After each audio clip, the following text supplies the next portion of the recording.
Mein letzter Dienstgrad war im März 45 noch Oberjäger. Ausgezeichnet mit dem EK-2, mit dem Infanteriesturm, Springer und Verwundetenabzeichen, mit der bronzenen Nahkampfspange. Aufstellung des 1. Bataillons des 25. Fallschirmjägerregiments der 9. Fallschirmjägerdivision in Grünberg, ein kleines Dorf östlich von Prenzlau, an der Eisenbahnlinie gelegen. Unterbringung in den großen Scharfstellen des Gutshofes. Eine nur sehr kurze Geländeausbildung. Wetterbedingt sehr mangelhaft, ohne Scharfschießen. Zusammensetzung der Jägerkompanien im Bataillon mit sehr wenig kampferfahrenen Mannschaften, Unteroffizieren und Offizieren. Als einer der wenigen Alten musste ich einen Bericht, eine Belehrung über das Thema Erkennen von Waffen an den Einschlägen und Geräuschen und deren Auswirkungen und wie verhalte und schütze ich mich als Infanterist vor dem ganzen Bataillon abgeben und diskutieren. Ende März. Verladung in einen Güterzug. Transport tagsüber, was wegen der Frontnähe äußerst gefährlich war. Richtung Stettin. Ankunft mittags auf dem großen Güterbahnhof. Mein Zug war der letzte im Waggon. Das 25. Regiment sollte im Kampfgebiet Stettiner Haff eingesetzt werden. Es sollte die Einnahme des Haffs verhindern. Wir kamen zu spät. Das Haff war am 30. März von den Russen schon eingenommen. Unser Brückenkopf wurde zurückgezogen. Es wurde sofort der Rückmarsch Richtung Wriezen eingeleitet. Ich kann mich nicht mehr erinnern, ob wir wieder bis zum 12. 13. April 45 in unser altes Quartier nach Grünberg zurückkehrten.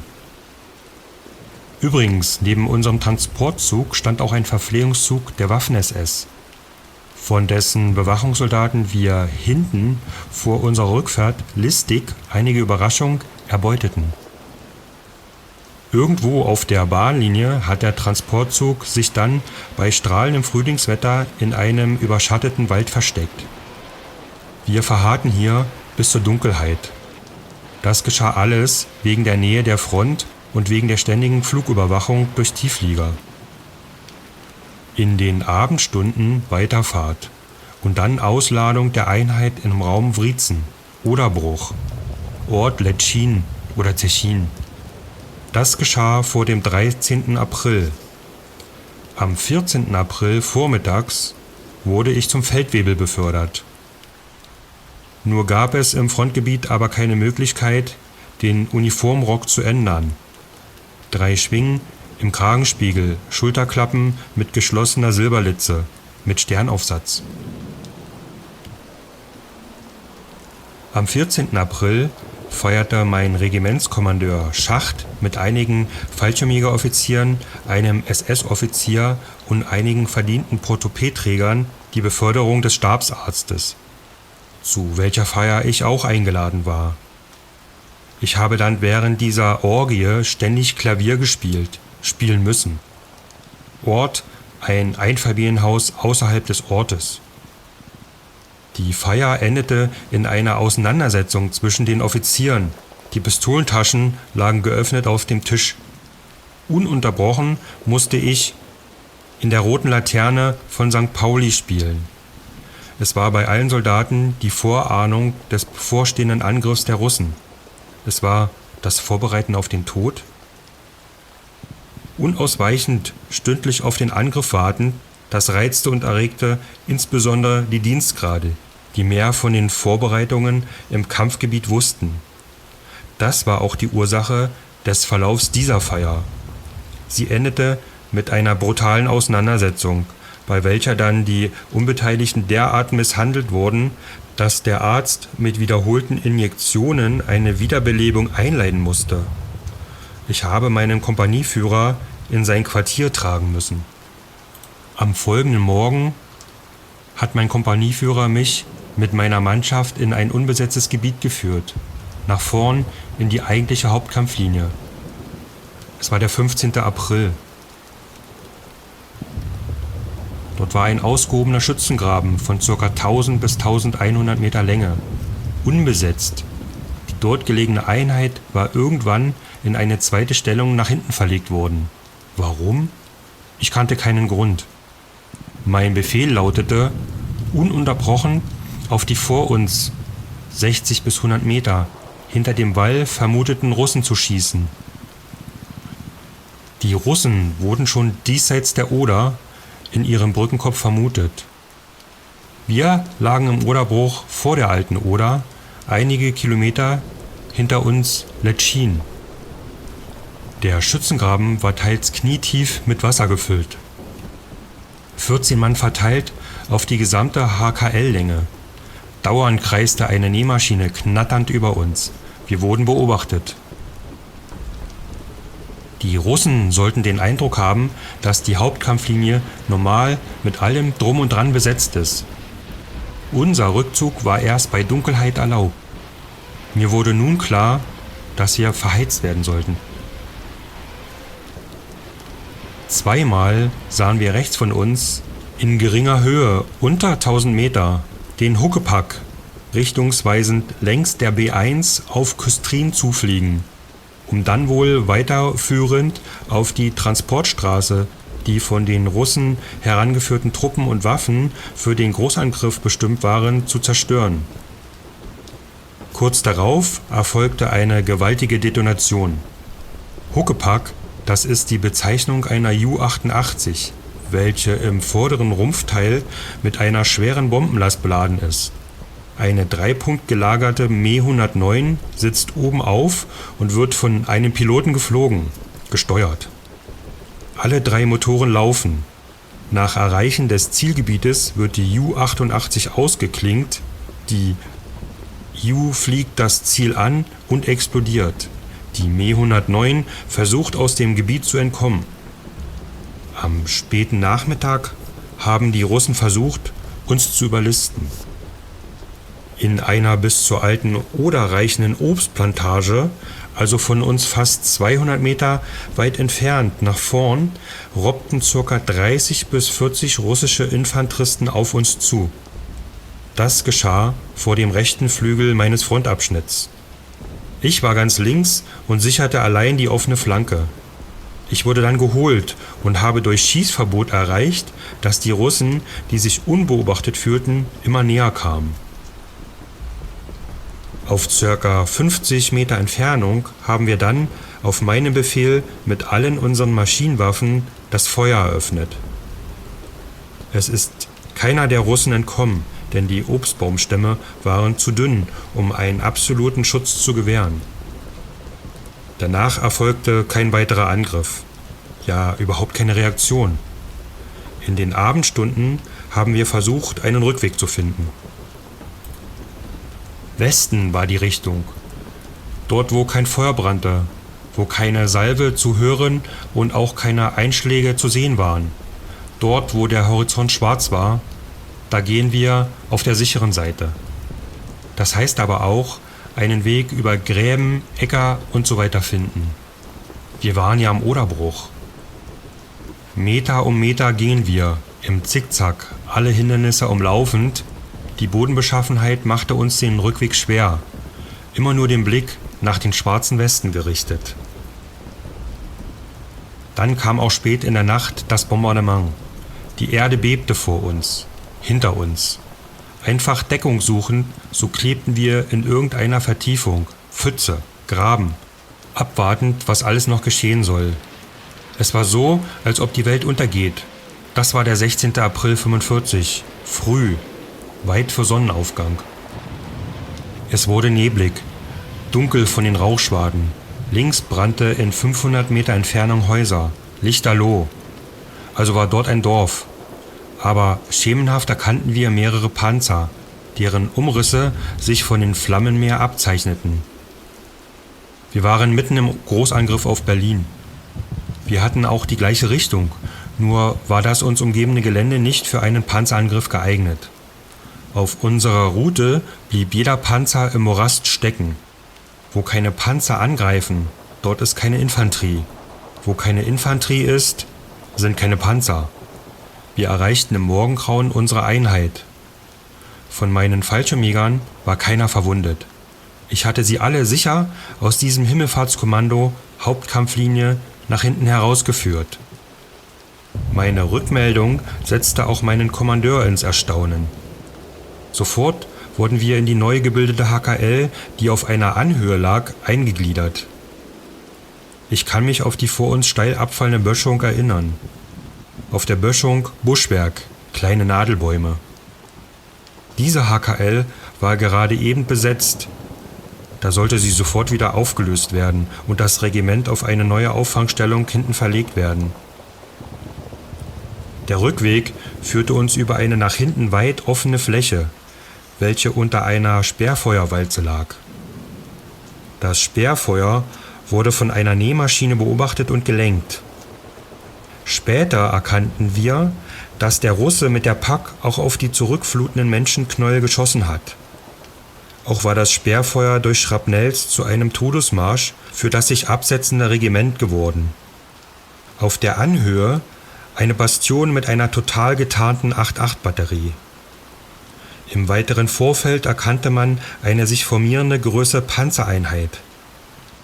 Es wurde daher eine schnelle Entscheidung gesucht zwischen der Geschützbedienung, einem Leutnant, und den Fallschirmjägerinfanterie-Feldwebel. Bei der Ansicht der sich gruppierenden T-34-Panzer bekam der Dienstgrad einen Schreikrampf. Der Feldwebel wurde zusammengeschlagen. Absolute Ruhe und jede Bewegung vermeiden. Das war jetzt die einzige Möglichkeit, überhaupt unbemerkt zu bleiben. Die Bedienung des 8-8-Geschützes. Er bleibt mit seiner Batteriemannschaft und der noch zur Verfügung stehenden Panzermunition am Ort, wenn die 40 Fallschirmjäger-Infanteristen Schutz gewähren. Ich habe den Zug übernommen und sofort jeden in seinem Loch schnelle Verhaltensmaßnahmen zukommen lassen. Erst wenn der Batterieführer das Feuer freigibt, dann feuern wir, was die Waffen hergeben. So geschehen. Die Panzer hatten sich nun in Gefechtsstellung formiert. Vorne die erste Reihe 5 T-34 kamen aus einer Entfernung von ca. 400 bis 500 Meter in Schritttempo in Bewegung auf uns zu. Hinter jedem Panzer, keilförmig im Schutz des Panzers, Infanterie in Kompaniestärke. Dahinter die zweite Panzerkette in der gleichen Formation, aber dann zur vorderen Reihe auf Lücke versetzt. Und dann folgten noch weitere Ketten. Es ist aber kein Schuss gefallen. Nur die Motorengeräusche der sich bewegenden Festungen dröhnten uns furchterregend entgegen. Diese Walze kam auf uns zu, während das Fallschirmjägerregiment sich weiterhin absetzte, ja eigentlich verblutete. Sanitäter, wo waren sie? Hinter der Anhöhe begann der Totenacker. Schwer Verwundete, Kopfschuss, Bauchschuss, verstümmelte Körper, nicht mehr ansprechbare, hockende und liegende Körper. Ein Chaos von Menschenleibern, flächendeckend. Die Panzer rollten und erreichten nach wenigen Minuten die Entfernung von 100 bis 150 Meter. Wir lagen totenstill wie angeklebt in unserer Deckung.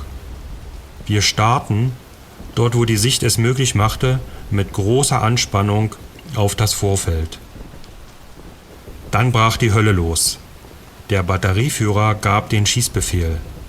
Zuerst brannten 3 Panzer, sie explodierten. Dann nochmals 3 T-34.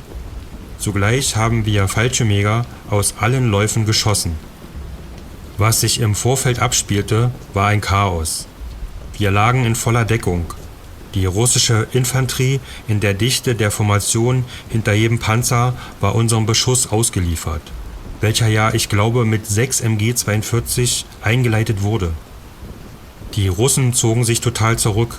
Sie mussten ihre Toten zurücklassen. Auch die Verwundeten. Diesen Angriff haben die Russen dann nach 2 Stunden wiederholt, mit dem gleichen Ergebnis. Die gesamte 8-8-Munition wurde verschossen. Nun aber nichts wie weg von diesem Ort. Auch jetzt galt es wieder, mit Überlegungen den Rückzug anzutreten. Nicht schnell über das offene Feld laufen, sondern in vollgebückter Körperhaltung in dem nach hinten führenden Bach, wenn auch sehr mühsam, gehen. Der Bach war bis zu den Knie tief fließend. Ein sich darin bewegen erfordert er in der noch hinzukommenden Angstspannung, auf dieser Flucht dann noch eingeholt zu werden, Kraft und Überwindung. Es wurde auch in diesem Fall wieder keiner verwundet. Ein Bericht des Fallschirmjäger Günther Meyer. Er hat überlebt.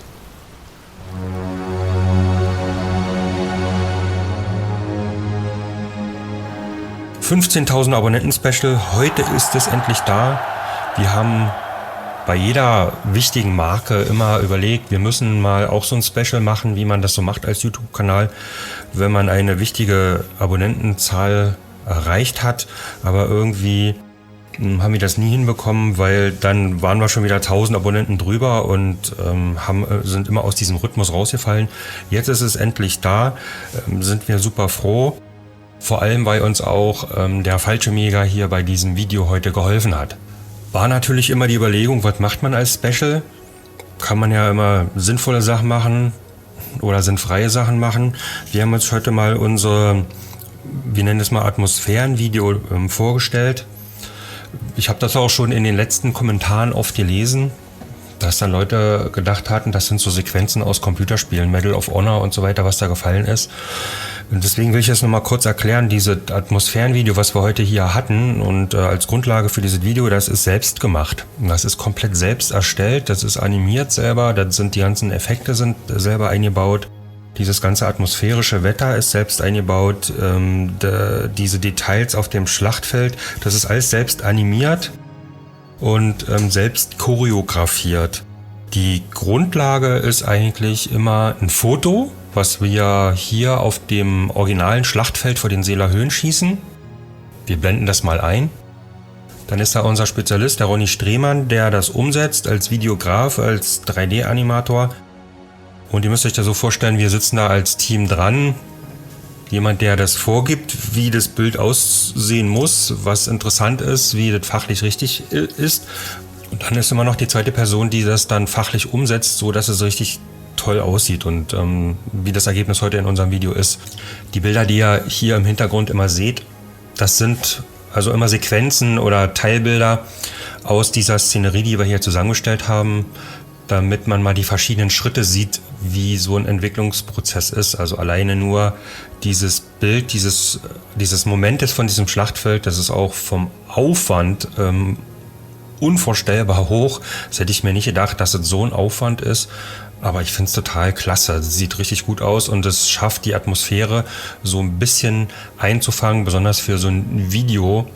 Denn da ist es ja auch wichtig, das Erzählte zu unterstreichen. Und die Situation ist ja die, es gibt halt wenig originales Bildmaterial. Es gibt sehr wenig Fotos, es gibt sehr wenig Filmmaterial. Und wenn es dieses Filmmaterial gibt, es ist so teuer, diese Lizenzen dafür zu kaufen, offiziell und das so legal zu machen, dass es einfach überhaupt nicht geht. Und da muss man sich auch was einfallen lassen. Und ich finde persönlich, wir haben da einen super Weg gefunden. Mir gefällt es extremst gut und ich würde sowas auch viel mehr machen. Das muss natürlich aber auch allen anderen gefallen. Bringt nichts, wenn es uns gefällt, mir gefällt und alle anderen sagen, nee, ist langweilig. Und deswegen wäre es gut für uns zu wissen, wie kommt das bei euch an? Wie findest du das? Sollen wir mehr machen? Ist es okay, wenn das sowas unter einem Video ist, wenn das unterlegt ist? Also schreibt uns das einfach mal unten rein, damit wir das Feedback bekommen. Sind wir beim nächsten Punkt. Feedback ist gut, ist wichtig. Freuen wir uns immer, wenn es unten drunter steht. Ihr kennt es, konstruktiv. Das funktioniert aber auch sehr gut, muss ich sagen. Es sind sehr wenige Kommentare, die man nicht gebrauchen kann. Ja. Und das ist also auch so, wir sehen das auch als gemeinsame Sache. Nicht nur, dass wir uns was ausdenken und hinklatschen und sagen, der Rest ist uns egal. Es ist ja für die Zuschauer. Darum geht's ja. Also letztendlich ist ja die Mission, so nenne ich das mal, die Geschichte der Schlacht um die Seeler Höhen zu erzählen. Das ist unser Anliegen und das wollen wir. Das sind keine Grundlagen für Doktorarbeiten, die wir erarbeiten. Das sind auch keine Grundlagen für Fachbücher. Es ist das Erzählen der Geschichte. Es ist das Erzählen der Schicksale. Es ist das Erzählen der Ereignisse, der Erlebnisse der Menschen, damit es nicht in Vergessenheit geraten wird. Das ist unsere Mission. Das ist, so sehen wir unsere Aufgabe. Das sage ich jetzt mal so. Und entsprechend so, wie das heute auch erwartet wird. In Form von Video, was interessant ist und auch, dass geschichtliche Ereignisse nachvollziehbar sind. Es soll also interessant sein, denn wenn dieses Erzählen nicht interessant ist, spricht es vor allem auch keine jungen Leute an, für die es auch wichtig ist, sich mit der Geschichte zu beschäftigen. Und von daher ist auch ein Anspruch dieser Videos zu unterhalten. Das ist nicht nur stumpf und trocken irgendwelches Wissen digital umzuwandeln, sondern es soll natürlich auch unterhalten. Das ist ein wichtiger Punkt für mich. Das eine schließt das andere überhaupt nicht aus. Bedanken möchte ich mich an dieser Stelle bei dir, bei euch. Das muss halt auch sein in einem Abonnenten-Special. Besonders an diejenigen, die uns finanziell unterstützen. Das möchte ich als letztes nochmal rausheben, weil das ist wirklich sehr wichtig. Ich habe es am Anfang sehr unterschätzt. Ich mache das ja nicht alleine, ich habe halt hier Hilfe und das ist eine Firma, die das unterstützt. Und im Moment ist es noch so, dass wir dass alle Zahlen rot sind. Und um das weiterzumachen, ist es wirklich toll, wenn Leute finanziell unterstützen. Und dafür möchte ich mich einfach bedanken. Es gibt bei YouTube diese Funktion unter dem Video, nennt sich Super Thanks. Wenn ihr darauf klickt, könnt ihr über YouTube per PayPal eine Spende dalassen. Oder ein Trinkgeld, und das machen auch schon einige Leute und dafür vielen, vielen Dank. Super Sache. Es wurde auch schon gefragt, Kanalmitgliedschaft wird uns von YouTube erst ab 30.000 Abonnenten zur Verfügung gestellt. Für alle Leute, die sagen, hier, ich möchte aktiv jeden Monat einen kleinen Beitrag euch geben für die Produktion der Videos, können wir im Moment noch nicht machen, weil wir brauchen dann jetzt nochmal 15.000 Abonnenten. Und von daher ist jede Spende, die per PayPal kommt oder Super Thanks, sehr willkommen. Dafür nochmal danke, muss ich jetzt hier an der Stelle nochmal ausdrücklich sagen. Außerdem noch die Möglichkeit, die einige schon genutzt haben, unsere Special-Produkte, die beiden, die wir jetzt erst haben, zu kaufen. Unser Jahreskalender für 2022 und unser Panther-Plakat. Ich blende das jetzt hier auch nochmal ein. Von den Kalendern haben wir noch ein paar da, ich glaube 20, 30 Stück. Also hier nochmal beworben. Wer daran interessiert ist, unsere Special Edition dieses Kalenders vom Schlachtfeld mit Bildern des Schlachtfeldes, kleinen Erläuterungen dazu und auch die GPS-Koordinaten, falls ihr mal selbstständig das Schlachtfeld besucht, könnt ihr anhand dieses Kalenders diese Orte besuchen. Wer diese bestellen möchte, noch für dieses Jahr, ist ja nun noch nicht so spät im Januar, oder so ein Plakat. Unten sind die Links, würden wir uns riesig drüber freuen. Ihr habt auch was von, wir haben was von. Wir haben für dieses Jahr einige Termine auf unserer Webseite veröffentlicht, wo wir Führungen durchführen auf dem Schlachtfeld vor den Seeloer Höhen. Wir fahren außerdem in den Kessel von Halbe. Und diese Termine sind auf der Webseite veröffentlicht und sind buchbar. Wer also Interesse hat, mal live mit uns zusammen das Schlachtfeld zu begehen, um sich die Geschichte erzählen zu lassen, der schaut einfach auf unsere Webseite, bucht sich einen Termin und wir sehen uns dann im Frühjahr zu einer Führung auf dem Schlachtfeld. So, danke, dass du bis zum Schluss geschaut hast. Ich würde mich sehr wie immer über einen Daumen nach oben freuen. Bin sehr gespannt über das, was in die Kommentare geschrieben wird. Ich bin sehr stolz darauf, dass es doch so viele Leute gibt, die sich für dieses geschichtliche Thema interessieren und dass wir uns hier zusammengefunden haben und das immer alles gemeinsam schauen. Und ich hoffe, wir sehen uns im nächsten Video. Ach, und danke, dass du dabei bist.